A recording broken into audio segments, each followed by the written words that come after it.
Hi, my name's Yampolsky. I'm a lawyer in Las Vegas. I've been practicing over 3 decades, and here are 7 things you need to know about drunk driving in Las Vegas so you will not be convicted of a DUI. Number 1, you don't need to be impaired. If you're over the legal limit of .08, it doesn't matter. Number 2, you don't need to be over the legal limit. Statute says if you're driving or in actual physical control and under the influence of alcohol to any degree, however slight, that makes you incapable of driving safely, you could be convicted.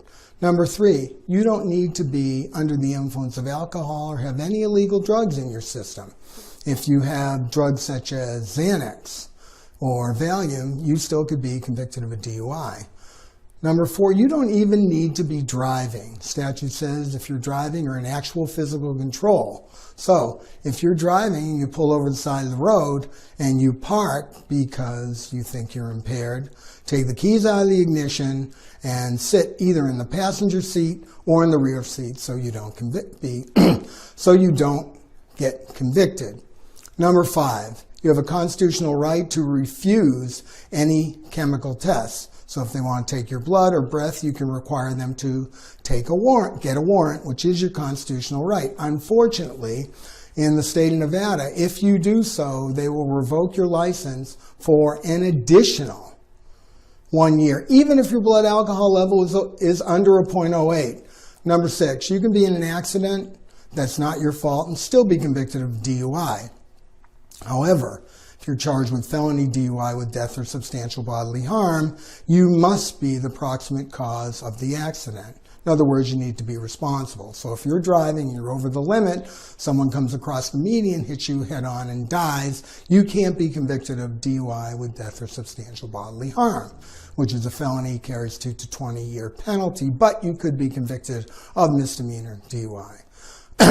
Number 7, you never ever have to take the roadside test. If you're pulled over, usually the police will give you what's called the horizontal gaze nystagmus test. They'll put their finger or they'll put a pen in front of your eyes, they'll move it back and forth, and you need to watch the pen without moving your head. If you have nystagmus, which is an involuntary jerking of your eye, that's an indication that you're under the influence of alcohol. Also, they have you do the one-leg stand. They'll have you put 1 foot up for 30 seconds. Usually they'll have you count 1, 1,000, 2, 1,000.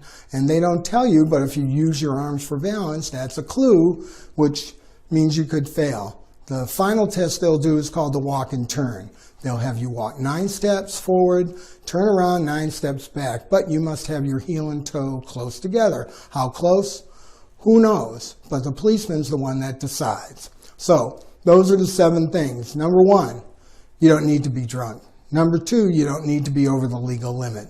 Number 3, you don't need to have any alcohol or illegal drugs in your system. Number 4, you don't even need to be driving. Number 5, you have a constitutional right to refuse any chemical test and make them get a warrant, but if you do so, the state of Nevada will revoke your license for an additional year. Number 6, you can be in an accident and it's not your fault and still be convicted of a DUI. And number 7, you never ever have to take the roadside tests. So those are the 7 tips. I hope you found them helpful. My name's Yampolsky. If you have any questions about DUI or any other criminal matter in Nevada, please give me a call. 702-385-9777. Thank you.